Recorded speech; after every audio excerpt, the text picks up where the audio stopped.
하나님의 말씀은 맛있습니다. 하나님의 말씀은 즐겁습니다. 하나님의 말씀은 생명과 행복을 줍니다. 600독 성경 통독 훈련 원장입니다. 여수 살리는 교회 임기환 목사가 하나님의 말씀을 봉독하고 전하는 시간입니다. 함께 하시면 기적이 일어납니다. 알람을 설정하시고 들으시면 좋겠습니다. 본 방송은 유튜브에서 성경 통독 임기환 검색하시고 구독하시면 계속되는 하나님의 말씀 업데이트를 통해서 은혜 받으실 수 있습니다. 오늘은 이사야 48장을 봉독하고 말씀을 전하겠습니다. 이사야 48장. 야곱의 집이여 이를 들을지어다. 너희는 이스라엘의 이름으로 일컬음을 받으며 유다의 허리에서 나왔으며 여호와의 이름으로 맹세하며 이스라엘의 하나님을 기념하면서도 진실이 없고 공의가 없도다. 그들은 거룩한 성 출신이라고 스스로 부르며 이스라엘의 하나님을 의지한다 하며 그의 이름이 만군의 여호와라고 하나 내가 예로부터 처음 일들을 알게 하였고 내 입에서 그것들이 나갔으며 또 내가 그것들을 듣게 하였고 내가 호련히 행하여 그 일들이 이루어졌느니라. 내가 알거니와 너는 완고하며 내 목은 쇠의 힘줄이요 내 이마는 노시라. 그러므로 내가 이 일을 예로부터 내게 알게 하였고 이 일이 이루어지기 전에 그것을 내게 듣게 하였느니라. 그것을 내가 듣게 하여 내가 이것을 내 신이 행한 바요 내가 새긴 신상과 부어 만든 신상이 명령한 바라 말하지 못하게 하였느니라. 내가 들었으니 이 모든 것을 보라. 너희가 선전하지 아니하겠느냐. 이제부터 내가 새 일 곧 네가 알지 못하던 은비한 일을 네게 듣게 하노니 이 일들은 지금 창조된 것이요 옛것이 아니라 오늘 이전에는 내가 듣지 못하였으니 이는 내가 말하기를 내가 이미 알았노라 하지 못하게 하려 함이라. 내가 과연 듣지도 못하였고 알지도 못하였으며 내 귀가 옛적부터 열리지 못하였나니 이는 내가 정녕 배신하여 모태에서부터 네가 배역한 자라 불린 줄을 내가 알았음이라. 내 이름을 위하여 내가 노하기를 더디할 것이며 내 영광을 위하여 내가 참고 너를 멸절하지 아니하리라. 보라, 내가 너를 연단하였으나 은처럼 하지 아니하고 너를 고난의 풀무불에서 택하였노라. 나는 나를 위하며 나를 위하여 이를 이룰 것이라. 어찌 내 이름을 욕되게 하리요 내 영광을 다른 자에게 주지 아니하리라. 야곱아, 내가 부른 이스라엘아, 내게 들으라. 나는 그니 나는 처음이요 또 나는 마지막이라. 과연 내 손이 땅의 기초를 정하였고 내 오른손이 하늘을 폈나니 내가 그들을 부르면 그들이 일제히 서느니라. 너희는 다 모여 들으라. 나 여호와가 사랑하는 자는 나의 기뻐하는 뜻을 바벨론에 행하리니 그의 팔이 갈대아인에게 임할 것이라. 그들 중에 누가 이 일들을 알게 하였느냐. 나 곧 내가 말하였고 또 내가 그를 부르며 그를 인도하였나니 그 길이 형통하리라. 너희는 내게 가까이 나와 이것을 들으라. 내가 처음부터 비밀이 말하지 아니하였나니 그것이 있을 때부터 내가 거기에 있었노라 하셨느니라. 이제는 주 여호와께서 나와 그의 영을 보내셨느니라.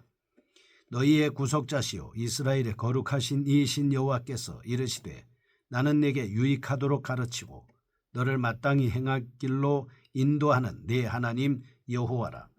내가 나의 명령에 주의하였더라면 내 평강이 강과 같았겠고 내 공의가 바다 물결 같았을 것이며 내 자손이 모래 같았겠고 내 몸의 소생이 모래알 같아서 그의 이름이 내 앞에서 끊어지지 아니하였겠고 없어지지 아니하였느니라 하셨느니라. 너희는 바벨론에서 나와서 갈대아인을 피하고 즐거운 소리로 이를 알게 하여 들려주며 땅끝까지 반포하여 이르기를 여호와께서 그의 종 야곱을 구속하셨다 하라. 여호와께서 그들을 사막으로 통과하게 하시던 때에 그들이 목마르지 아니하게 하시되 그들을 위하여 바위에서 물이 흘러나게 하시며 바위를 쪼개사 물이 솟아나게 하셨느니라. 여호와께서 말씀하시되 악인에게는 평강이 없다 하셨느니라. 아멘. 이사야 48장입니다. 완고한 이스라엘에게 임할 하나님의 구원에 대한 말씀입니다.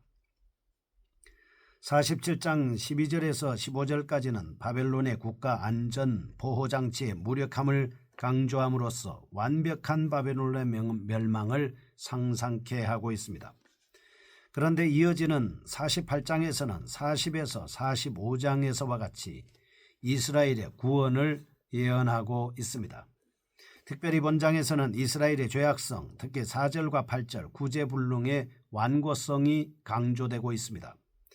한편 48장에서는 40에서 46장에서 특징적으로 나타나던 강렬한 감정의 표현이 더 이상 반복되지 않고 있습니다. 다만 하나님의 구원 사역을 언급하면서 자주 이스라엘의 완고성과 구제불능성이 삽입되어 아주 색다른 느낌을 주고 있습니다. 1절에서 11절 완고한 이스라엘에게 주는 하나님의 새로운 사역입니다. 예고하고 있습니다. 12절에서 16절 새로운 사역의 내용의 일부가 바벨론 포로 귀환임을 밝히고 있습니다. 17절에서 22절 새로운 사역의 주 내용을 예고하고 있습니다. 이러한 내용을 담고 있는 본장은 이스라엘의 완고성에 관계없이 시행되는 하나님의 자비의 구원을 중점적으로 부각시키고 있습니다. 이스라엘은 아브라함, 이삭, 야곱의 족장 시대를 거쳐 출애굽 후 광야 시대를 지나 왕국 시대를 맞이하면서 선택받은 민족임이 확인됐습니다. 이들은 선택된 민족답게 하나님을 의뢰하고 탁월한 공동체적 윤리를 실행해야 하는 것이죠. 그러나 1절에서 5절 이스라엘은 반복되는 구원 역사를 경험한 상태에서도 조금도 변화되지 않고 이방을 답습하여 우상 숭배에 몰입함으로써 하나님의 심판을 자초하게 됐습니다. 9절과 11절 결국 하나님은 아브라함과 맺은 언약을 기억하시고 하나님의 이름을 위해 무조건적 구원을 시행할 것임을 강조하고 있습니다. 핵심적인 내용을 살펴보겠습니다. 1절에서 11절입니다. 완고한 이스라엘을 향한 새일 선포에 대한 예고의 말씀입니다. 47장을 통해 하나님께서 우상 준비에 빠져있는 바벨론의 죄악상으로 인하여 그들을 반드시 멸망시킬 것임을 선포했습니다. 1절에서 6절 과거 구원 사역에 대해 무관심했던 이스라엘에 대해 기술하고 있습니다. 6절에서 11절 미래에 성취될 구원 사역의 예고와 성취의 이유를 설명하고 있습니다. 본단락의 강조점입니다. 첫째 1절에서 6절 과거의 구원 사역을 망각한 이스라엘의 배역함입니다. 1절 이스라엘은 야곱의 후손으로 구성된 민족 공동체로서 하나님의 거룩한 백성이었습니다. 하나님은 그들과 언약을 맺으시고 출애굽 사건, 홍해 사건, 그리고 광야에서 만나, 메추라기 사건, 반석에서 물을 낸 사건 등을 통해 하나님의 백성들을 신실하게 보호해 주셨습니다. 그러나 4절 이스라엘은 계속적으로 하나님의 하나님 되심을 인정하지 않는 영적 무지를 드러냈습니다. 광야 시대를 지나고 사사 시대를 넘어 왕국 시대에 이르러서도 여전히 마찬가지였습니다. 그들은 하나님의 말씀을 전하기 위하여 보냄을 받은 선지자들을 전적으로 무시하고 자신들의 고집대로 행동했습니다. 심지어 5절 하나님의 인내하심으로 인해 구원을 받았음에도 불구하고 이를 자신들이 숭배하듯 우상의 덕택으로 돌리고 말았습니다. 결국 이스라엘은 돌이킬 수 없는 상태에 도달하게 되었고 하나님의 심판은 필연적으로 도래할 수밖에 없게 됐습니다. 둘째 6절에서 11절 완고한 이스라엘을 구원하실 하나님의 은혜입니다. 과거의 은혜를 망각했습니다. 이런 이스라엘에 대해 하나님은 포기하지 않으시고 새로운 구원 사역을 예고하셨습니다. 그런데 새로운 구원 사역의 성격은 아직 정확히 알려지지 않았습니다. 다만 과거의 구원 사역과는 질적으로 구분되는 탁월한 것임은 분명합니다. 11절 하나님은 아브라함과 맺은 언약을 신실하게 지키심으로 당신의 영광을 드러내기 위하여 완고한 이스라엘을 멸절하지 않으시고 주권적인 능력으로 구원시켜 주셨습니다. 둘째 12절에서 16절 이스라엘의 포로 귀환입니다. 이스라엘의 완고함을 지적하기 위해 하나님이 행하신 일과 이스라엘의 완고함에 대해 거의 동등한 비율로 진술했던 앞단락에 이어 본단락에서는 새로운 구원 사역으로서 고레스를 통한 바벨론의 포로 귀환을 소개하고 있습니다. 12절 나를 들으라.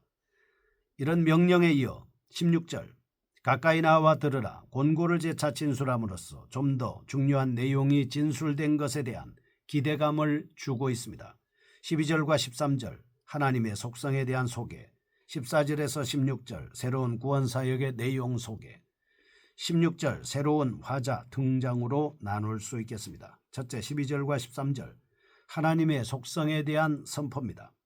이사야 선지자는 하나님께서 천지를 말씀으로 창조하시고 친히 모든 역사를 주관하시는 분이심을 선포하고 있습니다. 새로운 구원을 선포하시는 하나님에 대한 신뢰감을 증폭시키고 남은 자에 대해 위로를 전달하기 위해서입니다. 둘째 14절에서 16절 하나님의 구원 사역의 내용입니다.